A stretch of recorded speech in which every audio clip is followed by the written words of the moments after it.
Oi, oi, oi, salve, salve minha guerreira, meu guerreiro, aqui é o professor Adeva e seguimos em mais um bloco. Hoje, felizmente, como estão me vendo, não estou tão malito das pernas como eu estava na última gravação, resfriado, finalmente se foi, e tô eu aqui para conseguir fazer a nossa resenha bem baixada, como sempre. Bueno, meus queridos, vamos lá então. Começando aqui a nossa transição de tela, opa. Bueno, então, seguindo, primeira coisa que eu quero propor para vocês é que a gente atualize alguns tópicos trabalhados na aula passada. E aí, nisso aí, o que eu te falo? Vou lembrar lá no primeiro dia de aula. Quando a gente fala numa aula de atualidades e conhecimentos gerais, os conhecimentos gerais, dependendo do tópico, são matérias mais perenes, matérias que tu estuda aquilo ali, tu dominou aquilo ali e vai seguir no tempo.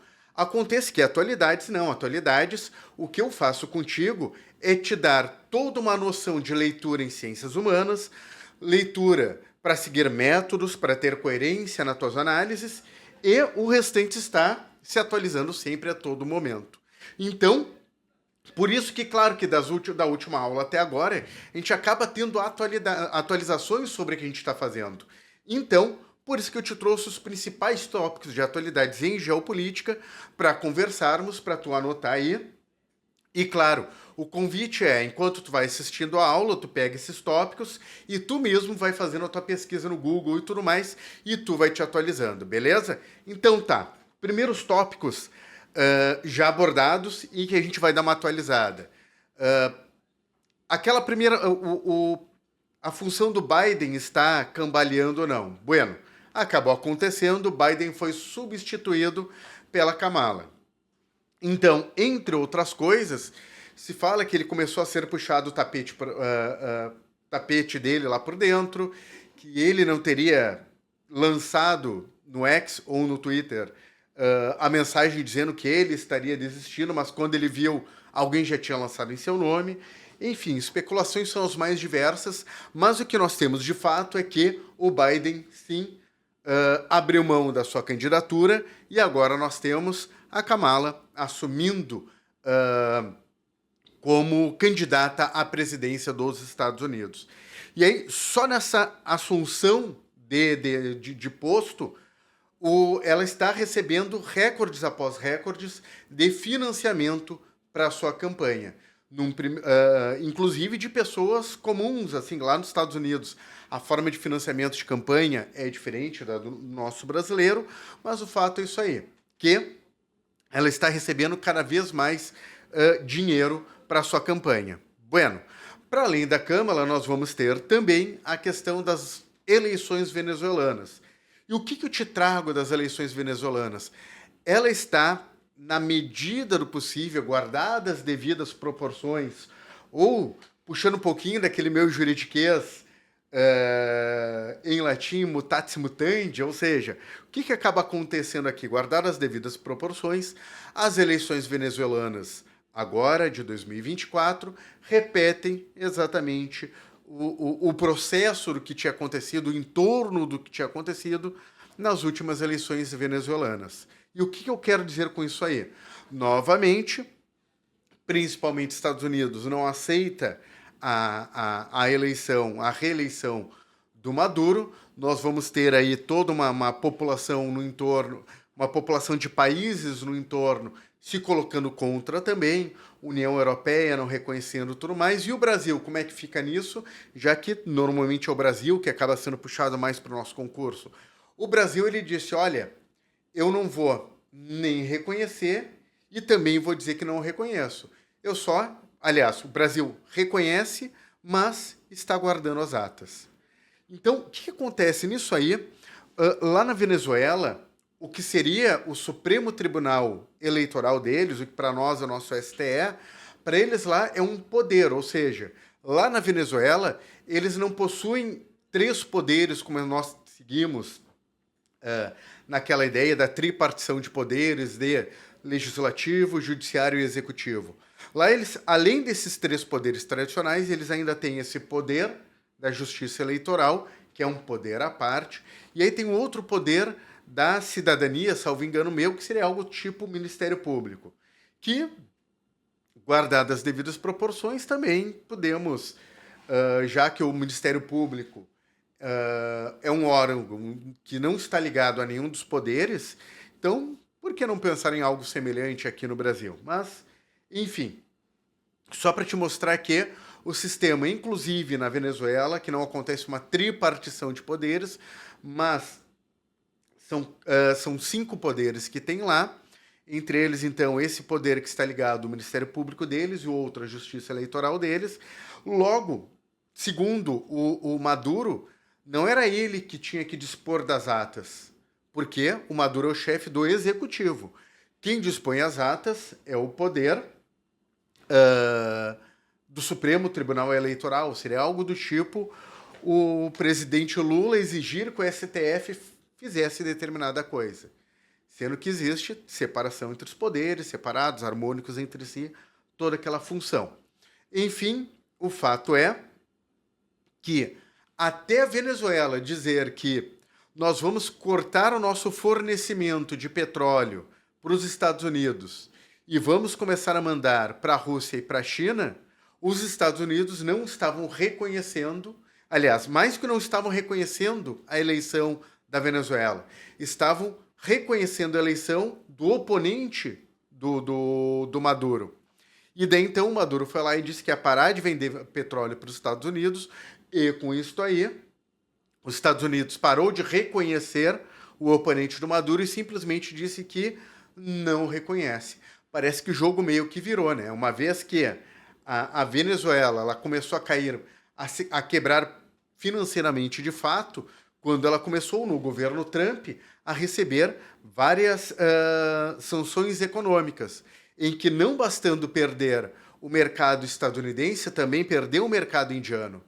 E só em perder o mercado estadunidense, o mercado indiano, na compra de petróleo, do dia para a noite a Venezuela perdeu 60% da sua renda.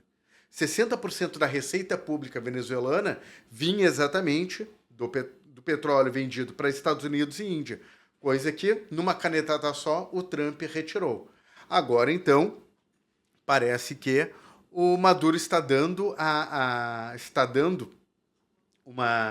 o troco, também numa proporção, obviamente, muito menor, frente à sua força muito menor, mas está dando o troco dizendo, olha, se os Estados Unidos continuar reconhecendo meu oponente tal qual outrora reconhecer a Guaidó, agora nós vamos parar de vender petróleo para os Estados Unidos, que se interessa muito nisso aí, já que mudou o cenário e tudo mais, e vamos começar a vender para a Rússia e para a China. Bueno, então estamos nesse imbróglio. Detalhe, ainda hoje ainda não temos as tais das atas, ainda estamos aguardando essas atas e tudo mais. Não é nem o que fala a legislação, qual é a tradição que eles têm lá na Venezuela? A tradição que eles têm na Venezuela é que em até 72 horas eles passem os primeiros dados de fato do que teria acontecido. E daí, para quem está acompanhando atentamente o noticiário internacional, vai dizer, tá, mas por que já no primeiro dia o Maduro foi lá e se declarou? Segundo, então, os professores que fazem, é um programa que eu acompanho, para mim é uma fonte espetacular, são 2 professores de história aqui do Brasil, que é xadrez verbal. Os 2 professores top que dão aula em vários preparatórios de relações internacionais, o foco deles eles são professores de história internacionalistas, o foco deles é só isso aí. É o Felipe Figueiredo e o outro, vai me fugir o outro nome dele. Enfim, Matias alguma coisa. Então, segundo eles, o normal, então, é que em até 72 horas seja divulgado as informações e tudo mais. Entretanto, o que acaba acontecendo? Entretanto, nós vamos ter, naquela mesma noite, a divulgação do nome do Maduro, porque já se percebia que estaria para acontecer novas revoluções coloridas dentro da Venezuela. Tanto é que no dia seguinte aconteceu todos aqueles protestos, pessoas morrendo e tudo mais. Bueno, agora pegando o comunicador Breno Altman, o Breno Altman, ele traz ele traz as informações que lá nas eleições venezuelanas sempre tem representante das chapas que estão concorrendo e eles vão lá e têm os seus números.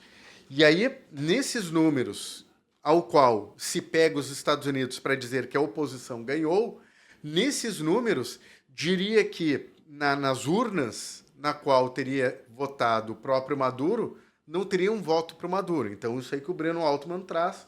Logo, também o Breno Altman traz suspeição no levantamento de dados que a oposição traz. O fato é que também o Breno Altman traz a questão de, tal qual ocorrera em eleições passadas, não é da tradição do governo Maduro prender as lideranças. A tradição do governo Maduro é prender somente aqueles que o governo está vendo que estão cometendo os atos. Então, eles não prendem tanto o mandante dos atos, mas prende quem está fazendo os atos de fato. De qualquer sorte, é importante a gente estar ligado nisso aí, claro, porque algumas coisas traz algumas similitudes do que tentou ser uma nova Revolução Colorida no dia 8 de janeiro de 23, aqui no Brasil. Então, é importante a gente estar ligado nesses fatos também. Então, quanto mais estamos nos afastando do período da eleição, ainda não temos os dados que presidente do Brasil, México e Colômbia exigiram, mas está arrefecendo os ânimos lá na Venezuela. Questão de Israel e Hamas. Então, além de novas ofensivas, mais crianças, mulheres, civis morrendo na faixa de Gaza, Israel conseguiu matar o negociador do Hamas, que, aliás, o negociador do Hamas, numa última cúpula internacional, estava sentado ao lado do nosso vice-presidente, Geraldo Alckmin, e que, quando foi para os seus aposentos, acabou sendo assassinado. E, a partir disso aí, tem todo um temor de aumentar o conflito regional, já que esse ataque foi lá no Irã. E o que eu te trago com isso aí?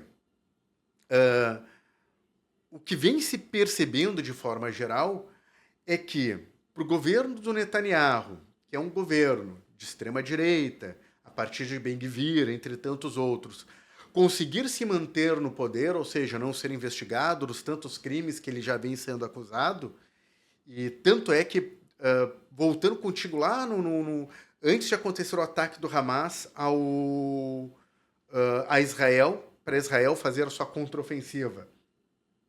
Antes de acontecer isso aí, o governo do Netanyahu, foi conduzido mais uma vez à presidência a partir de um amarrar de acordos com a ultradireita israelense. Por quê?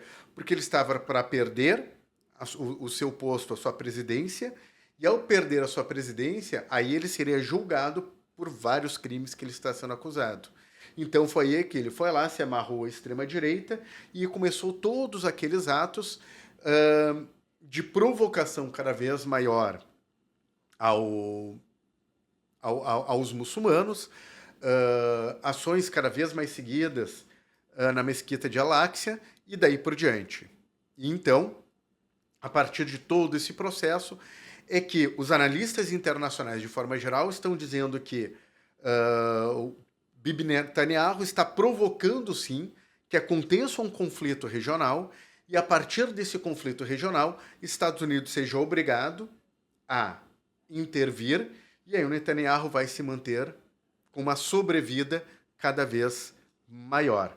Tanto é que os Estados Unidos acabou de mandar mais uma pequena frota para o entorno do mar para socorrer qualquer aumento de tensão que possa vir de um conflito regional ali no Oriente Médio. Bueno, e que saiu dessa madrugada, então, ponto que eu coloquei agora, antes de começar de ligar o play aqui para gravar, o avanço ucraniano no território russo. Então, de tudo que vem acontecendo até agora, finalmente nós temos uma novidade no conflito Rússia e Ucrânia. E essa novidade é, até então, os ucranianos estavam basicamente defendendo e tentando recuperar o território perdido. Em função disso aí, já foram dois ou três formatos de exército ucranianos, ou seja, vem morrendo muita gente, mais de 100 mil ucranianos já morreram em guerra. E, como inovação, o que os ucranianos fizeram? Foram atacar, por outro lado, foram atacar os russos e, com isso aí, tomaram lá toda uma região de cidades e vilas russas, fazendo com que a Rússia, de uma hora para outra, tivesse que reagir. Nesta reação, foi lá e convocou os conscritos lá da região do Cáucaso, e ao reunir essa turma do Cáucaso, está mandando para lá, e aí nas próximas horas é que vamos ter notícia disso aí. E aí, claro que qualquer notícia disso é só tu procurar, é só tu acompanhar lá no @prof.adeva, prof.adeva, e aí eu tô sempre lançando novidades do que eu venho vendo. Aqueles tópicos que eu entendo serem importantes e interessantes, pode cair no teu concurso, prova e tudo mais, eu pego e vou lançando ali, vou alimentando sempre as informações no meu Instagram, beleza? Então, avanço ucraniano, podemos ter novidades nessa frente de conflito aí. Tem um capitão de mar e guerra obviamente, da Marinha Brasileira, que eu acompanho seguindo as suas análises. Ele busca, claro, ele acaba fazendo análise internacional, mas o foco dele sempre é no conflito. O foco dele sempre é em olhar equipamentos utilizados, estratégias utilizadas e tudo mais, que é o comandante Robson Farinasso, que é capitão de mar e guerra aposentado na Marinha do Brasil. E o que ele diz? Ele diz que, enfim, a Ucrânia vai avançar, mas a princípio não vai ter força para conseguir avançando nesses novos pontos. E que ele vê que, para que se encerrasse de uma vez por todas esse conflito, a Rússia deveria ter o mesmo afã que a Ucrânia tem nessas inovações. Então, basicamente isso aí que eu te trago, do que eu venho acompanhando desses avanços da Ucrânia, de ontem à noite, madrugada, para agora, neste momento que eu estou gravando aqui para ti, beleza? Então, conversamos sobre as atualizações dos tópicos já abordados em relações internacionais, em geopolítica e tudo mais. Seguimos aqui agora aprofundando a parte de macroeconomia brasileira. E nisto aí, então, eu te trago que o FMI eleva a projeção de PIB médio para o Brasil. E ao mesmo tempo que eu trago isso aí, eu também te trago que neste mês, que saiu também sexta-feira passada agora, estou gravando essa aula na segunda-feira, saiu na sexta-feira passada que a nossa inflação ela bateu o teto. O que quer dizer que bateu o teto? Extrapolamos? Não extrapolamos. Ainda estamos no metro, dentro da meta. Em blocos anteriores eu te falei, olha, nós temos uma média, onde se espera, temos um teto e temos um piso. Esse piso dificilmente se anda. Agora, no teto da inflação, batemos agora, ainda não extrapolamos, ou seja, ainda estamos dentro daquilo que está previsto como inflação no Brasil. Frente a isto aí, o próprio Banco Central trouxe que poderá, inclusive, aumentar a taxa de juros brasileira para tentar conter um pouquinho mais a nossa inflação. E aí, para e passo isso aí, o presidente da República diz que espera sim que nós consigamos caminhar com juros menores e mais empregos, e claro, a gente sabe que uma coisa acaba puxando a outra de fato. Bueno, então, indo para essa matéria que eu te trago aqui sobre o FMI. Fundo Monetário Internacional elevou de 2 para 2,5% ao ano a previsão de crescimento do médio prazo para a economia brasileira. A estimativa consta no relatório anual do organismo sobre o Brasil, divulgado nesta quinta-feira, dia 11 de junho, então, quase que exatamente um mês atrás. Em maio, o FMI tinha emitido comunicado preliminar informando que elevaria a projeção de médio prazo para o crescimento do PIB do país. Na ocasião, os técnicos do FMI visitaram o Brasil entre 15 e 27 de maio para fazer uma avaliação da economia brasileira. Segundo o relatório, a atividade econômica brasileira tem crescido de forma constante e superado as expectativas. O documento destaca várias medidas como positivas para a economia brasileira no médio e longo prazo. As principais são reformas tributárias sobre o consumo e o plano de transformação ecológica. O FMI também destaca que a agenda de crescimento sustentável e inclusiva e a tramitação de reformas que favoreçam o ambiente de negócio e impulsionam o crescimento econômico.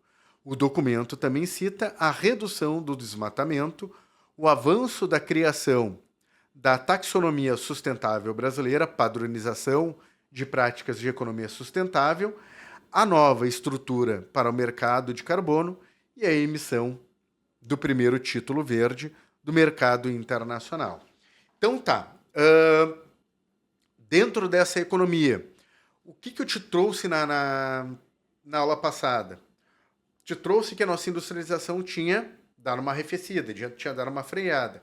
Em contrapartida, os últimos números agora, também no final de semana, o Jornal do Comércio do final de semana passado, eles trazem que a indústria gaúcha pós-enchente vem batendo recorde de crescimento. Então, vem retomando um fôlego a partir dos incentivos governamentais que tem tido, beleza? Então, também questão que pode vir na tua prova, o renascer de fênix da indústria gaúcha. Lembrando que a indústria gaúcha, desde o governo Vargas, olha só que triste coincidência, enfim, daí por diante. O Vargas, quando deu a nossa verdadeira revolução industrial, que foi no período inicial pós-guerra ali, o Vargas ele fez toda a divisão do Brasil, ele focou muito em industrialização da região sudeste. E foi ali que ele fez lá todas as indústrias de base.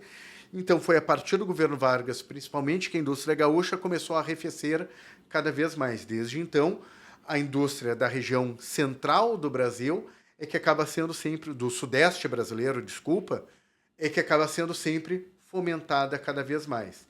Tivemos lá nos governos Lula inicial e Dilma, com a função do superporto, uma renovação da indústria brasileira. Coisa que quando saiu o governo Dilma, o governo Temer já cortou o subsídio que tinha para o superporto gaúcho, e aí dos 20 mil empregos que tínhamos, caímos para só 2 mil, e faz um tempinho que eu não tenho atualizado esse meu número de trabalhadores lá no superporto do Rio Grande do Sul. Então, com o fomento agora pós-enchente, volta a crescer a indústria gaúcha, beleza? Seguindo aqui então. Aqui eu te trago o informe conjuntural da CNI, que é a Confederação Nacional das Indústrias. Então, pela CNI, aqui a gente vai trazer o foco a partir da industrialização. Vamos lá então, o que eles nos trazem dentro do gráfico de crescimento de 2024, dizendo que ele vai ser menor que o de 2023 em termos de taxa bruta. Então, vamos lá. Vamos lembrar, 2019 tivemos o início da pandemia, e aí com isso aí tivemos todo aquele movimento de, não que tenha sido um blackout, mas foi quase um blackout, e daí nossa industrialização recuou, nossa industrialização que já vinha caindo, ela recuou mais bruscamente 3,3%.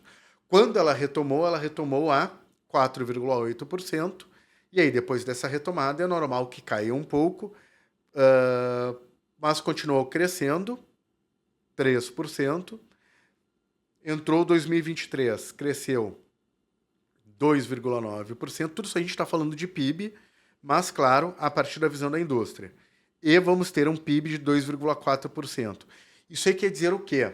Que nós estamos crescendo de forma mais lenta, mas seguimos crescendo.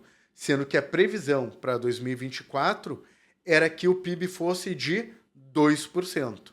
Ou seja, vamos dar uma acompanhada até, ó, de 2021, que foi de uma indústria quase que parada, para uma retomada da industrialização em 2021 em função da pandemia, tivemos um crescimento de 4,8%, ok? Depois seguimos crescendo, mas menor, 3%. Depois, em 2023, bem dizer, seguimos estagnados ali, estagnados em termos de crescimento, porque crescemos 2,9%, mas isso aí é seguir crescendo. O que se esperava? Que se caísse ainda mais. Entretanto, não caímos tanto assim, e o nosso crescimento de 2,4%, ou seja, ainda é um crescimento maior. Todos os segmentos contribuirão para o crescimento da expansão da indústria em 2024. E aí, então, agora, taxa de variação anual da expectativa do CNE. 2020, então, isso aí pensando na indústria, basicamente. Agora sim, focando na indústria, tivemos uma queda de 3%. 2021 tivemos o crescimento de 5%. Para 2022, a indústria caiu para 1,5%. 2023, a indústria subiu 1,6%. 2024, a indústria subiu 2,3%. O que eu quero te mostrar com isso aí agora? Quando a gente pensa na economia do Brasil de forma geral, a economia do Brasil de forma geral, ela vem crescendo de uma forma mais lenta. Quando a gente vem pensando na economia a partir da industrialização, a industrialização ela vem subindo. Ou seja, ela teve aquele baita pico em 2021, caiu bruscamente em 2022 e vem voltando a subir, a crescer de forma sustentável entre 2023 e 2024. Logo, com isso aí a gente vê que o PIB no setor de serviço vem crescendo, claro, no setor do agronegócio vem crescendo, mas a indústria acaba sendo puxada cada vez mais. Opa! Seguindo para o próximo ponto aqui, então, gráficos da indústria de transformação deverá crescer após 2 anos de queda. Então, olha só, daí isso aí também é importante a gente fazer essa separação aí. Uma coisa é a indústria extrativista, que aí a gente está ligado, a gente junta o agronegócio junto. Outra coisa é, de fato, aquela indústria de transformação. Aquela indústria que pega a matéria-prima e transforma. Aquela indústria que eu costumo chamar de indústria verdadeira. Aquela indústria que, de fato, gera empregos, tanto direto quanto indireto. Porque a indústria do extrativismo, a indústria do setor primário, a cadeia de geração de empregos é muito pequena. Agora, quando a gente fala nessa indústria de transformação, essa aí sim, essa aí é aquela que puxa, inclusive, o próprio setor de serviços, ela acaba dando um up nesse setor. Então, olha só que interessante, a indústria de verdade, a indústria de serviços, a indústria de transformação, não indústria ligada ao agronegócio, ela tinha caído bruscamente em 2021, cresceu bacana em 2022,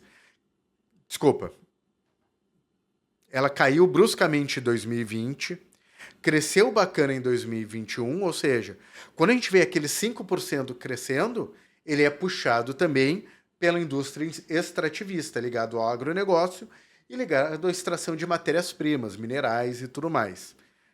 Petróleo e assim a gente vai, minerais de forma geral. Quando nós entramos em 2022, a indústria de transformação, ela tem uma queda brusca. Então, ela vai cair 4 e pouco por cento, 4,2%. Entra em 2023, ela ainda cai mais um pouco, de mais 1,3%. E aí entra 2024 e ela entra crescendo já. A indústria de construção, agora puxando só a questão da construção, ela teve um pico em 2021, caiu em 2022, caiu bruscamente em 2023 e começa a ter uma elevação de novo em 2024. E é claro que isso aí também está muito ligado à questão, inclusive, da reserva orçamentária do plano plurianual do governo anterior para o governo vindouro. Indústria extrativista mantém um nível elevado. Então, 2020 estava em... Aliás, isso aqui é bem interessante chamar a atenção. Olha só, na indústria extrativista, especificamente dito. Ó, a indústria extrativista 2020, ela cresceu 2,9%. Mas quando a gente pensa na indústria de forma geral, a indústria caiu 3,2%. Ou seja, para a gente ter um equilíbrio aí, é porque puxou muito para cima a indústria extrativista. Isso aí faz muito eu lembrar que durante o período da pandemia, batemos recorde em exportação de alimentos e batemos recorde em pessoas passando fome. E aí subiu mais ainda essa indústria extrativista. Em 2021, teve uma queda espantosa para mim em 2022, cresceu bruscamente em 2023 e cresceu de forma suave em 2024. Setor de eletricidade, gás, água, esgoto e tudo mais. Caiu bastante em 2020, teve uma queda, uma subida em 2021, ou seja, é natural que em 2020 caísse, até porque as pessoas pararam de circular de um lado para o outro. Então, ao parar de circular de um lado para o outro, nós vamos ter principalmente gás e combustível, de forma geral, caindo bastante. E aí, então, chega 2022, cresce absurdamente, aí cresce uma quantidade menor em 2023, cresce uma menor em 2024. Mas detalhe, continua crescendo. E aí, quando tu enxergas aquele asterisco ali em 2024, por que ele aparece? Porque, claro, que nós não fechamos ainda. Estamos recém no segundo trimestre de 2024 para a economia. Recém entramos no segundo semestre em termos de ano civil. Então, é por isso aí que tem os asteriscos ao lado de 2024. Bueno, eu vou fechar, então. Entramos nesse quadro, mas eu explico esse quadro a partir do próximo quadro, do próximo bloco, porque nós já extrapolamos os nossos 30 minutos. Até daqui um pouquinho.